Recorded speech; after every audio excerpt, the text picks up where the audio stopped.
কিয়ামতের খবর একমাত্র আল্লাহই জানেন। মায়ের পেটে কি আছে একমাত্র আল্লাহই জানেন। শুধু তাই নয়, কোন মেঘে কতটা পানি বর্ষণ হবে বান্দা কারোর বলার ক্ষমতা নাই। 4 নাম্বার হলো আগামীকাল বান্দা কি খাবার খাবে, কোথায় খাবে, কেমন করে খাবে, এ বলার ক্ষমতা তোমার নাই।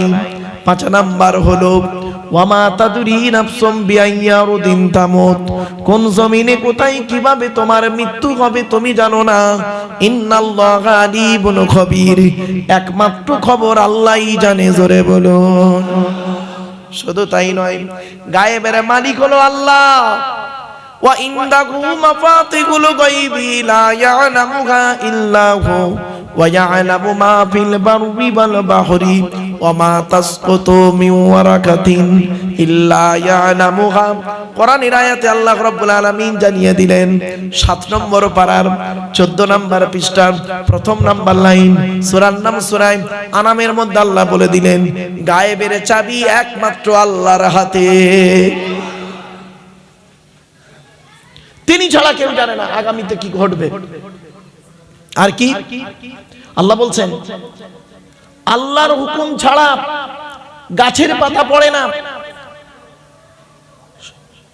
ভিজে জমিনটা শুকনো হয় না, আর শুকনো জমিনটা ভিজে হয় না, একমাত্র আল্লাহর হুকুম ছাড়া।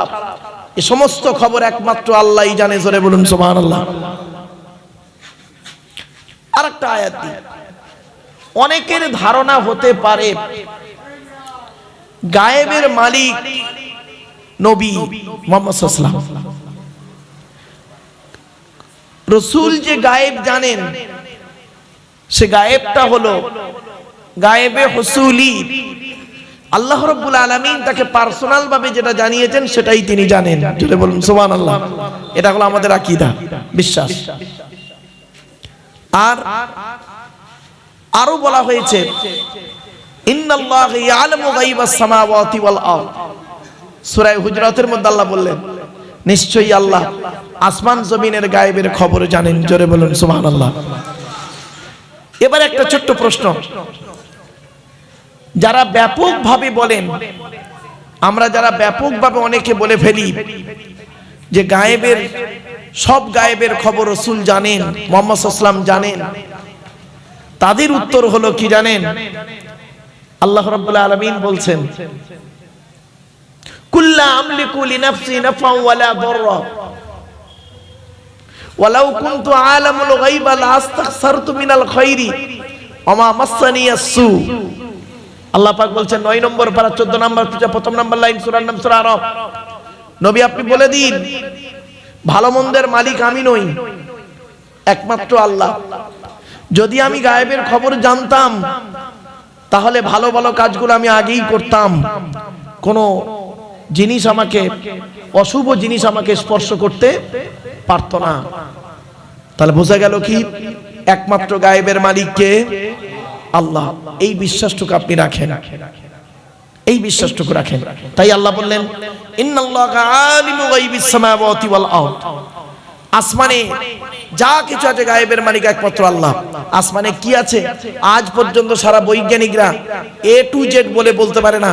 যখনই যায় কিছু পায়, নাসার বৈজ্ঞানিকরা কিছু পায়, কিছু নেয়, কিছু বলে, কিছু গোপন করে, কিছু সত্য বলে, কিছু ওলট পালট করে দেয়। সত্যকে গোপন করার জন্য বিভিন্ন অ্যাঙ্গেল থেকে বিভিন্ন কথা বলে ফেলে। আবার জমিনের মধ্যে কি আছে একমাত্র গায়েবের মালিক আল্লাহ। এই জমিনের তলায় কি কি আছে বৈজ্ঞানিকরা গবেষণা করে কিছু পাচ্ছে, কিছু বলছে, কিছু রাখছে, আবার সত্যটা প্রকাশ করে দিলে হয়তো ইসলাম গ্রহণ করে ফেলবে। এজন্য আবার অনেকে কি করছে, কোরআনের ভুল বের করতে গিয়ে ইসলামের কালেমা পড়ে মুসলমান হয়ে যাচ্ছে। এরকম বহু ঘটনা আছে, বহু ব্যক্তির নামও আছে, ওদিকে আলোচনা যাচ্ছে না। এরপরে আল্লাহ বললেন ইন্নাহু আলিমুম বিযাতিস সুদূর। নিশ্চয়ই আল্লাহ রাব্বুল আলামিন অন্তরের খবর রাখেন। আপনি এখানে বসে আছেন কি নিয়ত নিয়ে, আমি এখানে এসেছি কি নিয়ত নিয়ে, আমি আমারটা জানি, আপনি আপনারটা জানেন। মনে রাখবেন পাপ জানে মন, মা জানে বাপ। পাপ জানে মন, মা জানে বাপ, কথাটা মাথায় রাখবেন। অতএব অন্তরটাকে ঠিক রাখুন, আল্লাহর উপরেই রাখুন বিশ্বাসটা, তাহলে আপনি ঠিক জায়গায় দাঁড়িয়ে থাকবেন। আর যদি আপনি অন্তর্যামীকে অন্য জায়গায় অন্যকে কাউকে স্থান করে দেন, তাহলে আপনি সমস্যায় পড়বেন। এটা মনে রাখবেন। আল্লাহ এবং রসুল সম্পর্কে কি ধারণা রাখতে হবে আমাদের? এই যে সমস্যাটা উঠলো, সমাধান করে দিচ্ছি। কি ধারণা রাখবেন? আল্লাহ হলেন খালিক, নবী হলো মখলুক। আল্লাহ হলেন সৃষ্টিকর্তা, এটা মাথায় রাখতে হবে আমাদের। আপনি এমন কিছু আবেগে করবেন না, আমি সেই বলেছিলাম আবেগ আর বিবেক, মনে পড়ছে? আবেগে এমন কিছু কথা বলে ফেলবেন না, এমন কিছু করে ফেলবেন না, নবীকে ভক্তি করতে করতে ঈমানটা হারিয়ে ফেলবেন না। এখন আপনাকে প্রশ্ন হতে পারে, নবীকে ভক্তি করতে গিয়ে ঈমান হারায়? তার দলিল প্রথমেই বলেছিলাম, ইহুদিদের হেদায়েতের জন্য উজায়ের নবীকে পাঠিয়েছিল। ইহুদিরা কি করলো? উজায়ের নবীকে ভক্তি করতে করতে আল্লাহর বেটা বানিয়ে দিল। মনে পড়ছে? বক্তব্য শুরুতেই বলেছিলাম কেন, এই কারণে। আমি প্রথমে যে কথাগুলো বলি জিসটা বলে দিলাম, এবারে আস্তে আস্তে করে খোলাসা করব, ক্লিয়ার হয়ে যাবে। আর প্রথমেই যদি আমি শুরু করি, তাহলে আপনি বুঝতেই পারবেন না কি বলছে, সমস্যায় পড়ে যাবেন। এই জন্য মূল জিসটা আমি প্রথমে টুকটুক টুকটুক করে বলে দিয়েছিলাম। এই জন্য আবেগ নিয়ে চলবেন না, বিবেক নিয়ে চলুন বিভিন্ন ক্ষেত্রে।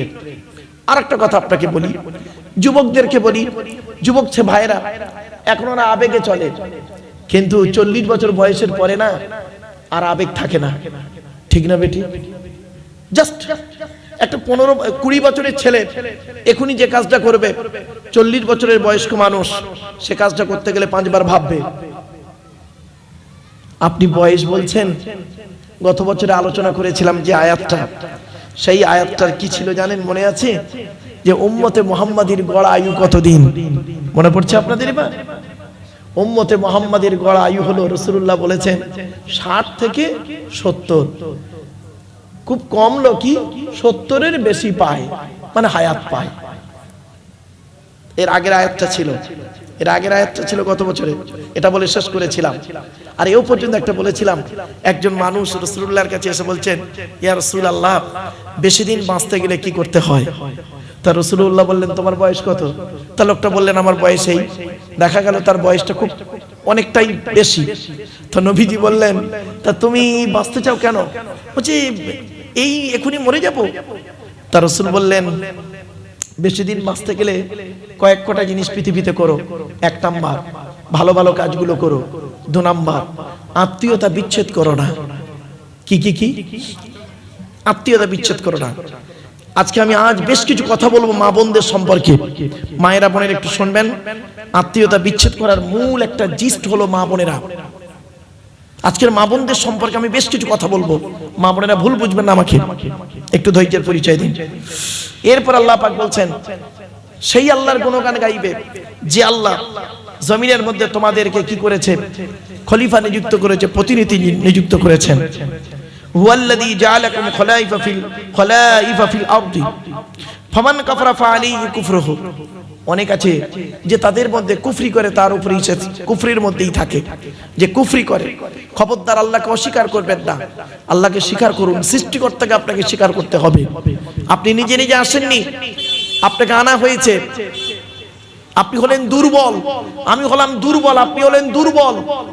আপনি অস্তিত্বে ছিলেন না, আল্লাহ আপনাকে নিয়ে এসেছেন বিভিন্ন অ্যাঙ্গেলে। সেই অ্যাঙ্গেলগুলো কি? আল্লাহ নিজেই বলছেন, আল্লাহু আখরাজাকুম মিন বুতুনি উম্মাহাতিকুম লা তা'লামুনা শাইয়্যা ওয়া জাআলা লাকুমুস সামআ ওয়াল আবসারা ওয়াল আফইদা। আল্লাহ বলছেন, আমি আল্লাহ তোদেরকে তোদের মায়ের পেটের ভিতর থেকে বের করেছি। লা তা'লামুনা শাইয়্যা, পৃথিবীর কোনো ভাষাই তুই জানতে না। ওয়া জাআলা লাকুমুস সামআ, শোনার জন্য কান দান করেছি। ওয়াল আবসারা, দেখার জন্য চোখ দান করেছি। ওয়াল আফইদা, বোঝার জন্য হৃদয় দান করেছি। জোরে বলুন সুবহানাল্লাহ। রব্বুল আলামিন বলছেন, এগুলো তোর দান করেছি, তোর অস্তিত্ব, তার তুই কেমন করে আমাকে অস্বীকার করিস? কাইফা তাকফুরুনা বিল্লাহি ওয়া কুনতুম আমওয়াতান ফাআহইয়াকুম সুম্মা ইউমীতুকুম সুম্মা ইউহয়িকুম সুম্মা ইলাইহি তুরজাউন। কেমন করে তোর আল্লাহকে অস্বীকার করিস? তোর ছেলে নিষ্প্রাণ, কোনো অস্তিত্ব ছিল না পৃথিবীতে। আপনি ভাবছেন কি? দাঁড়ান। এরপর আল্লাহ পাক বললেন, তারা কাফেরদের, অস্বীকারকারীদের অস্বীকারটা কি হয় জানেন? তাদের রবের প্রতি এমন ভাবে অস্বীকার করে তারা, সেটাই তাদেরকে খুব বেরিয়ে দেয়। তারা মনে করে আমরা এতেই খুব ভালো আছি। আল্লাহ পাক বলছেন তাদের একমাত্র কি হয়, মানে পাপ ছাড়া তাদের কোনো কাজ নেই। এরপর আল্লাহ পাক বলছেন তারা হলো জাহান্নামী, যারা আল্লাহকে অস্বীকার করে তারা হলো জাহান্নামী। এক কথায় সহজ সরল ভাষায় বলছে, যেন সৃষ্টিকর্তাকে আপনি অস্বীকার করতে পারবেন না, আপনি আপনার পিতামাতাকে যেমন অস্বীকার করতে পারবেন না, তদ্রূপ সৃষ্টিকর্তাকে আপনি অস্বীকার করতে পারবেন না। সৃষ্টিকর্তা আপনাকে সৃষ্টি করেছেন বাপের পৃষ্ঠ হতে, মায়ের পেটে থেকে, এটাকে আপনাকে মানতেই হবে। আল্লাহ পাক বললেন ফামান কাফারা ফাআলাইহি কুফরুহু ওয়ালা ইয়াজিদুল কাফিরিনা কুফরুহুম ইনদা রাব্বিহিম ইল্লা মাক্তা ওয়ালা ইয়াজিদুল কাফিরিনা কুফরুহুম ইল্লা খাসারা। ক্ষতি ছাড়া কোনো ব্যাপার থাকে না তাদের। এই জন্য অস্বীকারকারীদের অবস্থা হলো আল্লাহকে স্বীকার করে নেওয়া, আর স্বীকার যদি না করেছে তাহলে হবে সে শয়তানের দল, আর শয়তানের দল কোনোদিন জয়লাভ করতে পারে না। কোরআনে বলা হয়েছে যারা আল্লাহকে অস্বীকার করে, নবীদেরকে অস্বীকার করে, নিজের জন্মকে অস্তিত্বকে অস্বীকার করে, হায়াত মউতকে অস্বীকার করে, তারা কি হলো কাফির, কুফর করে, অস্বীকার করলো। কুফর শব্দের অর্থ কি? সত্যকে গোপন করা। আপনি সত্যকে গোপন করেছেন, অতএব আপনার ঠিকানা হবে জাহান্নাম, কোরআন জানিয়ে দিয়েছে। এরপর আল্লাহ পাক বললেন নবী আপনি বলে দিন তোমরা আল্লাহকে ছাড়া অন্য কাউকে যাদেরকে ডাকছো তারা কি পৃথিবীতে কোনো কিছু তৈরি করতে পেরেছেন? আল্লাহ বলছেন তুমি আল্লাহকে ছাড়া অন্য কাউকে ডাকছো, তারা কি পৃথিবীতে কিছু তৈরি করেছে? কিছুই করতে পারেনি। কুল আরাআইতুম শুরাকাকুমুল্লাযীনা তাদউনা মিন দুনিল্লাহ আরুনি মাযা খালাকু মিনাল আরদি আম লাহুম শিরকুন ফিস সামাওয়াত। তারা কি পৃথিবীতে কিছু তৈরি করেছে, কিছু অংশ করেছে? দেখাও আমাকে। জীবনে পারবে না। এই পৃথিবীর সব কিছু তৈরি করেছেন সৃষ্টিকর্তা আল্লাহ। কোরআনের প্রথমেই বলে দিয়েছে, আমি বক্তব্যের শুরুতেই বলেছিলাম, আল্লাহ পাক বলছেন এই পৃথিবীর সমস্ত জিনিস সৃষ্টি করেছি সুন্দর করে মানুষের জন্য বলে দিয়েছি। গাছপালা, তরুলতা, পশু পাখি, পাহাড় পর্বত, নদ নদী। আল্লাহ পাক বলছেন ওয়াতিলকাল আমসালু নাদরিবুহা লিন্নাস ওমা ইয়াকিলুহা ইল্লাল আলিমুন। কোরআনে আল্লাহ পাক বললেন এই আসমান পৃথিবী জমিন সৃষ্টি করেছি কাদের জন্য? মানুষের জন্য, মানুষের জন্য। ওয়াতিলকাল আমসালু নাদরিবুহা লিন্নাস ওমা ইয়াকিলুহা ইল্লাল আলিমুন। এগুলো বুঝবে কারা? আলেম লোকেরা বুঝবে, জ্ঞানী লোকেরা বুঝবে, জ্ঞানীরা এগুলো অনুভব করতে পারবে। সেজন্য আল্লাহ পাক কোরআনে দুই জায়গায় বলেছেন কি জানেন? আফালা ইয়াতাদাব্বারুনাল কুরআন। তারা কি কোরআনকে একটু চিন্তা ভাবনা করে না? আপনি কোরআনকে একটু ভাবুন না, কোরআনকে একটু চিন্তা ভাবনা করুন, কোরআন পড়ুন। এই কোরআনকে নিয়ে সারা বিশ্ব গবেষণা করছে। আপনি কি জানেন? ছোট্ট একটা উদাহরণ দিচ্ছি, রেগে যাবেন না কেউ। বর্তমানে ইহুদিদের সংখ্যা বেশি না মুসলমানদের সংখ্যা বেশি?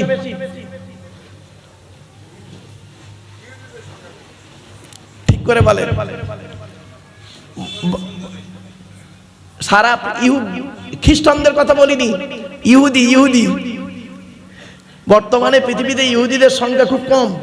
ওই ইসরায়েলে আছে 99%, আর বাকি সারা পৃথিবীতে অল্প অল্প ছড়িয়ে ছিটিয়ে আছে। ইহুদিদের সংখ্যা খুব কম, মুসলমানদের সংখ্যা প্রায় 200 কোটি। তাহলে বর্তমানে মার খাচ্ছে কারা বেশি? কেন? যুক্তি কি বলে? যারা সংখ্যায় বেশি হয় তারা মার খায় না, মারে। তাহলে মার খাচ্ছেন কেন? কারণ হলো টেকনোলজিতে পিছিয়ে, শিক্ষা দীক্ষা চিন্তা ভাবনা গবেষণায় পিছিয়ে। কতদিন মার খাবেন? কতদিন মার খাবেন? শুনে নিন, ইহুদিদের একটা কিতাব আছে, কিতাবটার নাম তালমুদ। কি বললাম? তালমুদ। ওই কিতাবে লেখা আছে, হে ইহুদিরা, তোমরা সেই দিন থেকে মুসলমানদের সঙ্গে পারবে না, সেই দিন থেকে মুসলমানদের সঙ্গে পারবে না যেদিন তোমরা দেখবে মুসলমানদের, যেদিন লক্ষ্য করে দেখবে জুম্মার নামাজের জামাত ফজরের নামাজের জামাতের সমান হবে। তার মানে জুমায় যতগুলো লোক নামাজে জামাতে নামাজ পড়বে, ফজরের নামাজে তত লোক নামাজ পড়বে যেদিন, সেদিন তোমরা বুঝে নেবে আজ থেকে আমরা আর মুসলমানদের সঙ্গে পারবো না। কারণ এরা সেই মুসলমানের বাচ্চা, সেই মুসলমানের উত্তরাধিকারী যে মুসলমানকে নিয়ে 313 জন মুসলমানকে নিয়ে বদরের যুদ্ধের প্রান্তরে 1000 শত্রুর মোকাবেলা করতে গিয়ে হযরত মুহাম্মদ সাল্লাল্লাহু আলাইহি ওয়াসাল্লাম 14 জনকে হারিয়ে ইসলামের পতাকা পথেছিল। এরা তাদেরই উত্তরাধিকারী, অতএব এদের সঙ্গে আর পারা যাবে না। এরা চিন্তা ভাবনা গবেষণায় বিবেক বুদ্ধিতে অনেক উন্নত জায়গায় পৌঁছে গেছে। আর ইহুদিরা এখন খুব ভালো খবর রাখে, ফজরের নামাজ আর জুম্মার নামাজ শিখে নিন, একটু জেনে যান অন্তত যে মুসলমানদের জুম্মার নামাজ আর ফজরের নামাজটা দেখছে মুসলমানদের জুম্মার নামাজে 3 তালা ভর্তি, আর ফজরের নামাজে ইমাম সাহেব আর 5টা বুড়ো। বুঝেই দিয়েছে এদের যত মারবি কোনো ক্ষতি হবে না। কথাটা শুনতে হয়তো খারাপ লাগলো না, আল্লাহ নবীর জীবনের শেষ কথা ছিল আসসালাত, নামাজ নামাজ নামাজ। আমার বাপেরা, এজন্য আমি বলি জলসা কমিটি হতে গেলে 3টে গুণ থাকা দরকার। শুধু জলসা কমিটির নয়, বক্তা শ্রোতা কমিটি 3টে। কি কি? 1 নাম্বার সৎ হতে হবে, 2 নাম্বার হালাল খাবার খেতে হবে, 3 নাম্বার খুব ইম্পর্টেন্ট 5 ওয়াক্ত নামাজি হতে হবে। এত সহজ ভাবলেন? একজন কাফির আর মোমেনের পার্থক্য কি জানেন? রাসূল বলেছেন নামাজ হলো তার পার্থক্য। ইহুদিরা এই রোজার আলোচনা করছিলেন এক ভাই, হ্যাঁ কে করছিলেন? আচ্ছা যাই হোক, আলহামদুলিল্লাহ আমার এক ভাই রোজার আলোচনা করছিলেন, আমি নামাজ পড়ে ওজিফা করছিলাম, একটু কানে এলো কথাটা। তারপরে আপনাদের মাওলানা গিয়াসউদ্দিন সাহেব উনি 2 একটা কথা বলছিলেন। ইহুদিরাও রোজা রাখে, মুসলমানরাও রোজা রাখে, পার্থক্য কি শুনবেন? শুনে নিন। ইহুদিদের রোজা আর মুসলমানদের রোজার পার্থক্য কি? ইহুদিরা সাহারি খায় না। কি বললাম? সেহরি নয় বাপ, সাহারি। সেহরুন মানে জাদু করা, আর সাহারি মানে হচ্ছে রাতের শেষ অংশের খাবার। ইহুদিরা সাহারি খায় না, মুসলমানরা সাহারি খায়। এজন্য মুহাম্মদ সাল্লাল্লাহু আলাইহি ওয়াসাল্লাম বলেছেন ভোরের বেলা সাহারির সময় যদি খিদে নাও পায় অন্তত 1 ঢোক পানিও পান করিও। ঠিক না বেটি? কারণটা কি? বাড়ি থেকে ভাববেন। ইহুদিরাও ওযু করে, মুসলমানরা ওযু করে। ইহুদিরা নামাজ পড়ে, মুসলমানরা নামাজ পড়ে। ইহুদিরা 3 ওয়াক্ত নামাজ পড়ে, মুসলমানরা 5 ওয়াক্ত নামাজ পড়ে। চলুন ওদিকে আর গেলাম না, জাস্ট এদিকে আসছে। তাই আল্লাহ পাক বললেন আম আতাইনাহুম কিতাবান ফাহুম আলা বাইয়িনাতিন মির রাব্বিহিম, আমি তাদের কাছে কি কোনো প্রমাণ সহ কিতাব দিইনি? এসেছে তাওরাত, ইনজিল, জবুর, কোরআন, সবাইকে তারা কি করেছে? ওলট পালট করে দিয়েছে, অস্বীকার করেছে। একমাত্র কোরআনকে অস্বীকার করতে, ওলট পালট করতে পারেনি।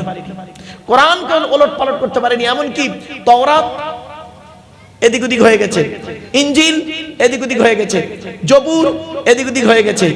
একমাত্র কোরআনই এমন একটা কিতাব যে কিতাবের একটা অক্ষর পর্যন্ত পরিবর্তন করতে পারেনি। জোরে বলুন সুবহানাল্লাহ। আল্লাহ পাক কোরআনে নিজেই বলেছেন ইন্না নাহনু নাযালনা যিকরা ওয়া ইন্না লাহু লাহাফিজুন। আল্লাহ বললেন আমি কোরআন নাযিল করেছি, এই কোরআনকে হেফাজত করার মালিক হলাম আমি আল্লাহ। আল্লাহ পাক অন্য জায়গায় বলেছেন ইউরিদুনা লিইউতফিউ নূরাল্লাহি বিআফওয়াহিহিম ওয়াল্লাহু মুতিম্মু নূরিহি ওয়ালাউ কারিহাল কাফিরুন। কাফের বেঈমান মুশরিকরা উঠে পড়ে লাগবে যে কোরআনকে কি করবে? নিভিয়ে দেওয়ার পরিকল্পনা করবে, মুখের দ্বারায়, কথার দ্বারায়, হাতের দ্বারায়, বিভিন্ন অ্যাঙ্গেলে। আমি আল্লাহ আমার জাতের কসম করে বলছি ওয়াল্লাহু মুতিম্মু নূরিহি, আমি আল্লাহ আমার কোরআনকে কিয়ামত পর্যন্ত জীবিত জিন্দা রেখে দেব। জোরে বলুন সুবহানাল্লাহ। আপনি কি ভাবছেন? সমস্ত কোরআনগুলো পুড়িয়ে দেন, সমস্ত কোরআনগুলো ফেলে দেন, বেশি নয়, একটা কোরআনের মোকাম্মাল হাফেজকে আল্লাহ জিন্দা রেখে দেবেন। একটা কোরআনের মোকাম্মাল হাফেজ, তার মাধ্যমে কোটি কোটি কোরআন আবার তৈরি হয়ে যাবে। এজন্য হাফেজের মূল্য অনেক বেশি আছে। চলো এরপর আল্লাহ পাক বলছেন তারা কি করে? জালিমদের একে অপরের কি হচ্ছে? ধোঁকা ছাড়া কিছু দেয় না। বাল ইয়াইদু যালিমুনা বা'দুহুম বা'দান ইল্লা গুরুরা। ধোঁকা। কাফের বেঈমান মুশরিকরা, মুনাফিকরা কি করে? ধোঁকা দেয়।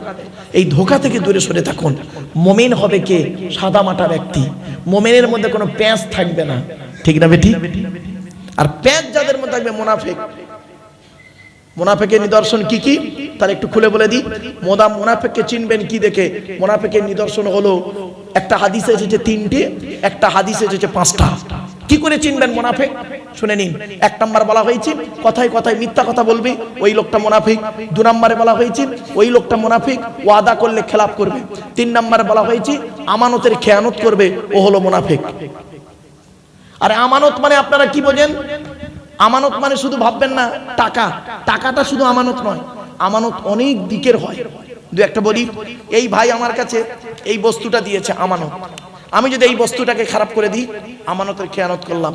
তাহলে আমানত ব্যক্তি, বস্তু, জায়গা, অর্থ, কথা, 5 রকম হয় আমানত। তাহলে 1 নম্বর এই বস্তুটা আমাকে দিলেন, আমি নষ্ট করে দিলাম, বস্তু খেয়ানত করলাম। উনি ওনার বাচ্চাটাকে আমার কাছে রেখেছেন যে হুজুর আপনার কাছে আমি বাচ্চাটাকে দিলাম, আপনি একটু একটু আলেম হাফেজ করাবেন। আমি বাচ্চাটাকে জীবনটা নষ্ট করে দিলাম, আমানতের খেয়ানত করলাম। ব্যক্তি আমানত। প্রত্যেক স্বামীর কাছে তার স্ত্রী হলো আমানত, প্রত্যেক স্বামীর কাছে স্ত্রী হলো আমানত। এটা মনে রাখবেন, কিয়ামতের মাঠে আপনাকে জবাব দিতে হবে। ধৈর্যের পরিচয় দিন, একটা একটা করে বলবো আজকে। এরপরে আসছি জায়গা আমানত। আমি আমার কিছু জায়গায় ভাইয়ের কাছে রাখলাম, উনি করলেন কি সুযোগ বুঝে বিভিন্ন অ্যাঙ্গেলে উনি নিজের নামে রেকর্ড করে নিলেন। আমি বুড়ো মানুষ, কিছু বলতে পারলাম না। জায়গা আমানত, মনে রাখবেন। এবার আসছি টাকা, কিছু টাকা রাখলাম, বুঝতে পেরেছেন। আর একটা আমানত বলছি, কথা আমানত। কি বললাম? কথা আমানত। আমি একটা কথা ভাইকে বললাম, ভাই আপনি কথাটা গোপন রাখবেন, কাউকে বলবেন না, আলেম মানুষ। উনি করলেন কি সুযোগ বুঝে সেইটাকে লোককে প্রচার করে দিলেন। কথা আমানত। আমানতের খেয়ানতকারী হলো মুনাফিক। 4 নাম্বার হলো কি, যে ব্যক্তি ঝগড়ার সময় গালিগালাজ করে সে হলো মুনাফিক। অনেক ব্যক্তি আছে তর্ক করতে করতে মা মাসি তুলে তাকে খুব গালিগালাজ করে, জানবেন ওটা মুনাফিকের নিদর্শন। সে কোনো পীর সাহেব, মৌলভী সাহেব, মুফতি সাহেব, বক্তা সাহেব, যে সাহেব হতে পারে। ইসলাম কোনো সাহেবকে দেখে না, ইসলাম তার আইনেই চলে, ঠিক না বেঠিক? এটা মাথায় রাখুন। 5 নাম্বার হলো শাহাদাতু কওলি জুর। নবীজি বলেছেন যারা মিথ্যা সাক্ষী দেয়, যারা মিথ্যা সাক্ষী দেয় তারা হলো মুনাফিক। আর মুনাফিকের ঠিকানা কোথায়? ইন্নাল মুনাফিকিনা ফিদ দারকিল আসফালি মিনান নার। মুনাফিকদের ঠিকানা হলো জাহান্নামের সবথেকে নিকৃষ্ট জায়গা। মুনাফিকদের কাজ কি? আল মুনাফিকুনা ওয়াল মুনাফিকাতু বা'দুহুম মিন বা'দ ইয়ামুরুনা বিল মুনকারি ওয়া ইয়ানহাউনা আনিল মারুফ। আল্লাহ পাক কোরআনে বলছেন, এক মুনাফিক অপর মুনাফিকের সঙ্গ নেয়। কি রকম সঙ্গ দেখবেন? ইয়ামুরুনা বিল মুনকারি, ভালো কাজে বাধা দেয়, ওয়া ইয়ানহাউনা আনিল মারুফ, আর খারাপ কাজে আদেশ করে। ভালো কাজে বাধা দেয়, খারাপ কাজে কি করে? উদ্বুদ্ধ করে। এরা হলো মুনাফিকের নিদর্শন। আমার বাপেরা বাড়ি থেকে ভাববেন। চলুন এবার মুনাফিকদের দেখতে কেমন হয় বলবো। আরে ভাই বলবো কি বলুন? মুনাফিকদের দেখতে আমি বলিনি, কোরআন বলছে। وَإِذَا رَأَيْتَهُمْ تُعْجِبُكَ أَجْسَامُهُمْ وَإِنْ يَقُولُوا تَسْمَعْ لِقَوْلِهِمْ كَأَنَّهُمْ خُشُبٌ مُّسَنَّدَةٌ يَحْسَبُونَ كُلَّ صَيْحَةٍ عَلَيْهِمْ هُمُ الْعَدُوُّ فَاحْذَرْهُمْ قَاتَلَهُمُ اللَّهُ أَنَّى يُؤْفَكُونَ। সূরা মুনাফিকুনে 28 পারে আল্লাহ বলছেন মুনাফিকদের কি করে চিনবে নবী? আল্লাহ রাসূলকে নবীজি বলছেন, আল্লাহ রাসূলকে আল্লাহ পাক বলছেন কি, নবী মুনাফিকদের চিনবে কি দেখে? কি দেখে চিনবে? গালে দাড়ি, মাথায় টুপি, নামাজও পড়ে, রোজাও রাখে, পাগড়িও পরে। কি দেখে চিনবেন মুনাফিককে? বলছে 1 নাম্বার হলো ওয়াইদা রাআইতাহুম তু'জিবুকা আজসামুহুম, ওদের দেহটা দেখলে তুমি আশ্চর্য হয়ে যাবে, চাকচিক্য থাকবে। আর কি? ওয়াইন ইয়াকুলু তাসমা, ওরা যখন কথা বলবে না নবী তুমি দেখবে মনোযোগ সহকারে শুনবে, কত ভালো ভালো কথা বলছে। লিকাউলিহিম কান্নাকুম খুশুবুম মুসান্নাদা, ঠিক ওদের কথাটা কিরকম? দেয়ালে একটা কাঠকে ঠেকিয়ে রাখলে যেমন কোনো অস্তিত্ব থাকে না, ঠেলে দিলে পড়ে যায়, তো ওদের কথাটা ঠিক ওই রকম। আর কি মারাত্মক কথা, এবার শুনুন। ইয়াহসাবুনা কুল্লা সাইহাতিন আলাইহিম। আর মুনাফিকদের একটা হলো কি জানেন? প্রত্যেকটা কথা ওরা ওদের বিরুদ্ধে মনে করে, ওদের বিরুদ্ধে। ধরুন একটা কথা অনুমান করছি, খারাপ সেন্স নেবেন না, উদাহরণটা দিক, শিখে নিন। ধরুন আমরা 3 জন বসে আছি, আমি একটা কথা বললাম, জাস্ট একটা কথা বললাম যে মুনাফিকদের ভালো ড্রেস হবে, কথাগুলো চাকচিক্য হবে। এখন দেখা যাচ্ছে একজন ব্যক্তি তিনি খুব ভালো জামা পরে এসেছেন, তিনি মনে মনে ভাবছেন দেখেছেন উনি একটা পুরাতন জামা পরে এসেছে বলে ওনার হিংসা হচ্ছে, আমি নতুন জামা পরে এসেছি তাই উনি আমার ওই কথাটাই তুললো। এটা মুনাফিকের নিদর্শন, বুঝতে পারছেন না? আর আপনি পড়েছেন আপনার ব্যাপার। কোরআনে আল্লাহ বলেছেন ইয়া বানি আদমা খুযু জিনাতাকুম ইনদা কুল্লি মাসজিদিন ওয়া কুলু ওয়াশরাবু ওয়া লা তুসরিফু। হে আদমের সন্তানেরা উত্তম পোশাক পরিধান করে মসজিদে গিয়ে নামাজ পড়ো। আরো কোরআনে বলা হয়েছে ইয়া বানি আদমা কদ আনজালনা আলাইকুম লিবাসান ইউয়ারি সাওআতিকুম ওয়া রিশা ওয়া লিবাসুত তাকওয়া। হে আদমের সন্তান, আমি তোমাদের জন্য উত্তম পোশাক নাযিল করেছি, সেই পোশাক পরো। তা আপনি কেন ওটাকে আপনার বিরুদ্ধে নিলেন? কোন কথা বলছি, ধরুন আমি একটা কথা বললাম যে আল্লাহর কাছে মাথা নত করবেন, নবীর কাছে নবীর কথা মতো চলবেন, আর এমন কোন ব্যক্তির মানে কি করবেন, তার কাছে মাথা নত করবেন না, বলে দিলাম। হয়তো আমি বললাম আপনাকে, জাস্ট উদাহরণ আমি আপনাকে বললাম যে টাকা পয়সা যদি আপনি ব্যয় করেন, সর্বপ্রথম কোরআনে আল্লাহ পাক বলেছেন কুলমা আনফাকতুম মিন খায়রিন ফালিল ওয়ালিদাইনি ওয়াল আকরাবিন। আল্লাহ পাক বলেছেন নবী টাকা পয়সা সর্বপ্রথম তোমরা তোমাদের বুড়ো বুড়ি বাম্মার পিছনে ব্যয় করবে। এখন আমি এই কথা বললাম, এখন আপনি করেন কি? আপনার বাপকে দেখেন না, মাকে দেখেন না, আপনি আপনার শ্বশুর শাশুড়ির কাছে থাকেন, তাদের খুব দেখেন। আপনার আমার কথা শুনে আপনার রাগ হচ্ছে, দেখেছেন? আমি আমার শ্বশুর শাশুড়ি টাকা দিই বলে মারুফ সাহেবের হিংসা, লাউ ঠালা, আমি আমার পথেই চলছি। এই মুনাফিকদের নিদর্শন হলো এটা। আর মুনাফিকদের আরেকটা নিদর্শন বলে দিই, দেখবেন কেউ কানে কানে কথা বললে তৃতীয় ব্যক্তি মনে করে কি জানেন, আমার বিরুদ্ধে বলছে, খবরদার। আপনি ওই কাজের কাজী নন তো আপনি রেগে যাবেন কেন?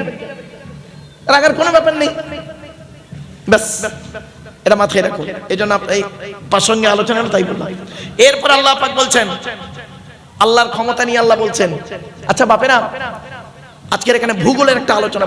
ভূগোল আপনারা জানেন বায়ুমণ্ডলের স্তর আছে, স্ট্র্যাটোস্ফিয়ার, এক্সোস্ফিয়ার, আয়নোস্ফিয়ার আছে। এটা কোরআনের আয়াত থেকে বেরিয়েছে। আল্লাহ পাক বললেন ইন্নাল্লাহা ইউমসিকুস সামাওয়াতি ওয়াল আরদা আন তাযুলা ওয়ালা ইন যালাতা ইন আমসাকুহুমা মিন আহাদিন মিন বাদি ইন্নাহু কানা হালিমান গফুরা।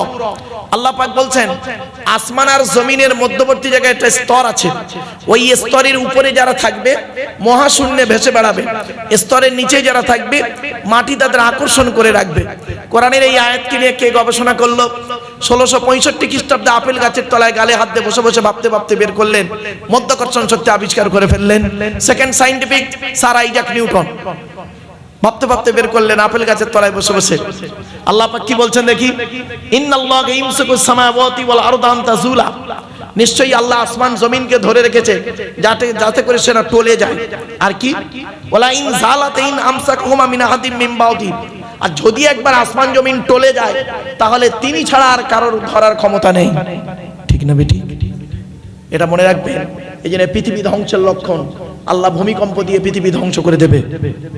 পৃথিবী ধ্বংসের কয়েকটা লক্ষণ আছে, তার মধ্যে 1 নাম্বার হলো বিদ্যা উঠে চলে যাবে, 2 নাম্বার ব্যভিচার বেড়ে যাবে, 3 নাম্বার মদ খাওয়া বেড়ে যাবে, 4 নাম্বার সুদ খাওয়া বেড়ে যাবে, 5 নাম্বার ঘুষ খাওয়া বেড়ে যাবে, আরো অনেকগুলো আছে, একটা করে আসছে পরে। ইন্নাহু কানা হালিমান গফুরা। নিশ্চয়ই সে আল্লাহ হলেন কি দয়ালু এবং ক্ষমাকারী। এরপর আল্লাহ পাক বলছেন কুফরি যারা করে, অস্বীকারীরা তারা কি করে জানেন? ওয়া আকসামু বিল্লাহি জাহাদা ঈমানিহিম লা ইন জাআক নাযীরুম লা ইয়াকুনুন্না আহদা মিন ইহদাল উমাম ফালাম্মা জাআকুম নাযীরুম মা যাদাকুম ইল্লা নুফুরা। তারা কি করে জানেন? কসম আল্লাহর উপরে কসম খেয়ে তারা তাদের ঈমানটাকে মজবুত করার চেষ্টা করে। কেন? তাদের কাছে এসেছে একজন নাযীর, ভয় দেখানেওয়ালা। আর কে?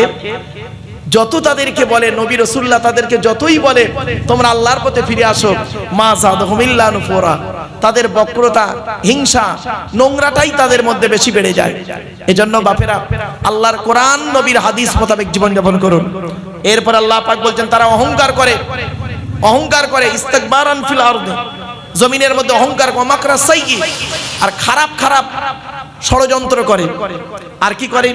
আর তাদের ষড়যন্ত্র তাদেরকেই ঘিরে ফেলে। ওয়ালা ইয়াহিকুল মাকরু সাইয়্যু ইল্লা বিআহলি। দেখবেন যারা ষড়যন্ত্র করে মানুষকে ক্ষতি করার জন্য, আল্লাহ পাক তাদেরকে সেই ষড়যন্ত্রে ফেলে দেয়। এখান থেকে একটা বাক্য শুনে নিন, আল্লাহ ছাড় দেয়, ছেড়ে দেয় না। আপনি কি ভাবছেন আপনি একজনকে ঠকাবেন আজকে? আপনাকে একদিন ঠকতেই হবে, একদম 100%। আল্লাহর বিচার হলো সূক্ষ্ম বিচার। তাই আল্লাহ পাক বলছেন ওয়ালা ইয়াহিকুল মাকরু সাইয়্যু ইল্লা বিআহলি। যারা করে ষড়যন্ত্র, শত্রুতা করে ষড়যন্ত্র করে, আল্লাহ পাক তাদেরকে তাদের ষড়যন্ত্রে ফেলে দেয়। এরপর আল্লাহ পাক বলছেন ফাহাল ইয়ানজুরুনা ইল্লা সুন্নাতাল আউয়ালিন। তারা কি দেখে না? তারা কি দেখে? সুন্নাতাল আউয়ালিন, প্রথম তরিকা। আর আল্লাহ পাক বলছেন ফালান তাজিদা লিসুন্নাতিল্লাহি তাবদীলা। আল্লাহর সুন্নাত অর্থাৎ আল্লাহর তরিকা, আল্লাহর যে নিয়মাবলী কোনো পরিবর্তন পাবে না, আর কোনো উল্টো পাল্টা হবে না। জোরে বলুন সুবহানাল্লাহ। যারা ওলি হবে, শুনে নিন, যারা ওলি হবে, হাক্কানি পীর হবে, তারা জীবনে কোনোদিন আল্লাহর কথা, নবীর কথাকে পরিবর্তন করবে না। কোরআনে বলা হয়েছে সূরা ইউনূসের ৬২ নম্বর আয়াত, লা তাবদীলা লিকালিমাতিল্লাহ, আল্লাহর কথার যারা পরিবর্তন করবে না।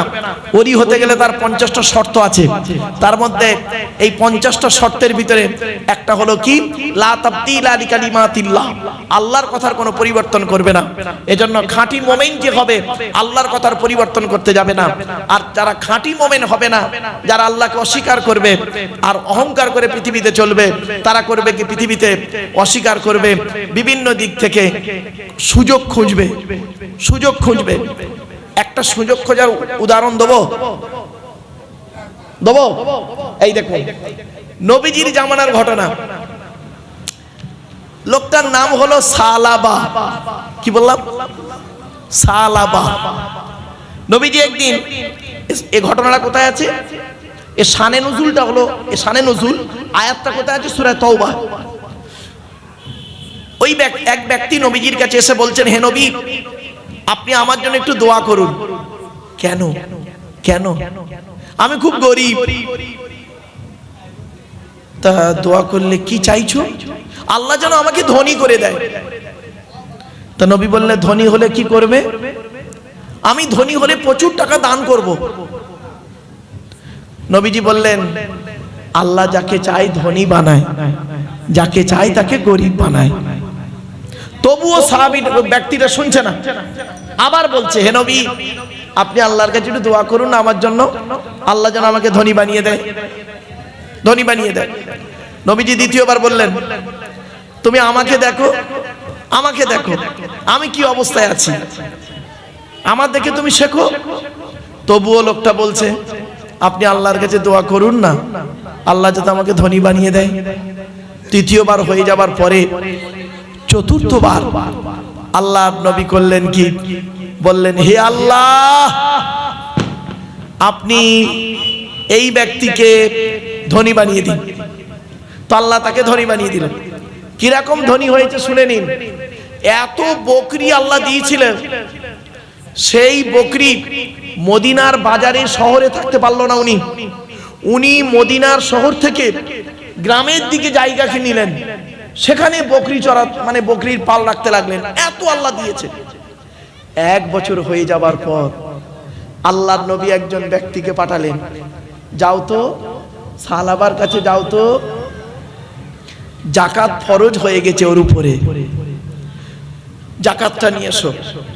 তো সেই ব্যক্তি এসেছেন, নবীজির তরফ থেকে এসেছেন, এসে বলছে, ভাই, আমি আল্লাহর নবীর কাছ থেকে এসেছি, নবীজি আমাকে পাঠিয়েছেন, আপনার উপরে জাকাত ফরজ হয়ে গেছে, আপনি জাকাত দেন। কি করছে শুনুন। হ্যাঁ, জাকাত তো দিতে হবে, এটা দেওয়া দরকার। আচ্ছা দেখছি, ভালো। কিছুক্ষণ পরে বলছে, আচ্ছা ভাই, আপনি চলে যান, আমি আগামী বছরের জাকাত, 2 বছরের জাকাত একসঙ্গে আমি পাঠিয়ে দেবো। তো লোকটি চলে এলেন নবীজির কাছে, এসে বলছেন, ইয়া রাসূলুল্লাহ, ওই ব্যক্তি বলেছেন 2 বছরের জাকাত একসঙ্গে দেবে, আমাকে ফিরিয়ে দিলেন। তো নবীজি বললেন, ঠিক আছে, ঠিক আছে। পরের বছর আবার পাঠালেন। আবার পাঠাতে লোকটা কি করছে জানেন? টাল বাহানা করছে, আজ দি কাল দি করতে করতে করতে করতে দিলেন না। তৃতীয় বছরেও দিলেন না। 3 বছর যখন হয়ে গেছে, নবীজি একটু দুঃখ পেলেন।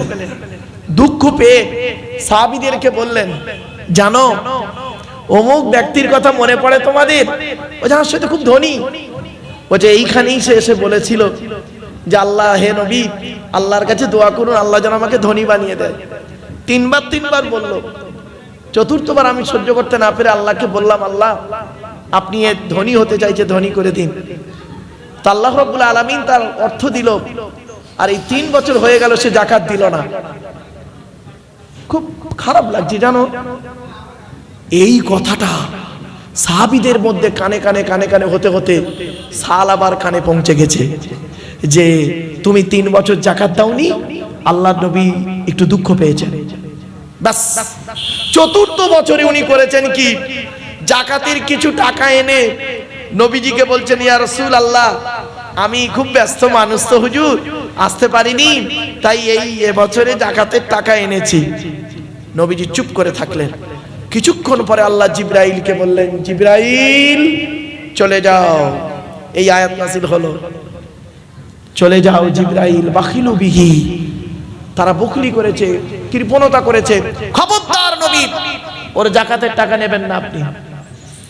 নবীজি বললেন, তোমার টাকা আমি নেব না, চলে যাও। নবীজি ইন্তেকাল করলেন। আবু বকরের যুগ এলো, উনি কিছু টাকা এনে হযরত আবু বকর সিদ্দিক রাদিয়াল্লাহু তাআলা আনহুকে বললেন, হুজুর আমিরুল মুমিনিন, আমি জাকাতের টাকা দিচ্ছি আপনাকে, আপনি নেন না। উনি বললেন, দেখো, যে টাকা নবী নেয়নি, আমি আবু বকর জীবিত থাকা অবস্থায় সে টাকা নেব না, ফিরে যাও। হযরত আবু বকর ইন্তেকাল করলেন, হযরত উমর খলিফা হলেন। উমরের যুগে উনি করলেন কি, অনেকগুলো টাকা এনে হযরত উমরকে বলছেন, আমিরুল মুমিনিন, আপনি আমার জাকাতটা গ্রহণ করুন। হযরত উমর বললেন, যে টাকা রাসূল নেয়নি, আবু বকর নেয়নি, আমি উমর কখনোই ও টাকা নিতে পারবো না, চলে যাও। হযরত উমর রাদিয়াল্লাহু তাআলা আনহু ইন্তেকাল করলেন। হযরত উসমান গনি রাদিয়াল্লাহু তাআলা আনহু খলিফা হলেন। হযরত উসমান গনির কাছে এসে খুব কান্নাকাটা করছেন, খুব কান্নাকাটা করছে, আর বলছে, আমার জাকাতটা আপনি দয়া করে নিন। হযরত উসমান গনি রাদিয়াল্লাহু তাআলা আনহু বললেন, যে টাকা নবী নেয়নি, যে টাকা নবী নেয়নি, আবু বকর ওমর নেয়নি, উসমান সে টাকা কোনোদিন নেবে না, চলে যাও। লাস্টে কি হলো শুনুন, লাস্টে কি হলো, ওই ব্যক্তি সব শেষ হয়ে গেল। খুব কষ্টে, খুব কষ্টে হযরত উসমান গনি রাদিয়াল্লাহু তাআলা আনহু জামানায় ইন্তেকাল করলেন। কি ভাবছেন? এখানে বসে ভাবুন, না জানি আল্লাহ ওই ব্যক্তির মতো না করে। আমরা অনেক সময় বিপদ থেকে উদ্ধার হয়ে গেলে আল্লাহর ভুলে যাই। এজন্যই আমি বলেছিলাম বক্তব্যের শুরুতেই, প্রিয়জন আর কি প্রয়োজন। এজন্যই কথাটা বলেছিলাম বাবা, হয়তো প্রথমে বুঝতে পারেননি যে কথাটা কেন বললো আজকে চারটে শব্দ। চলো।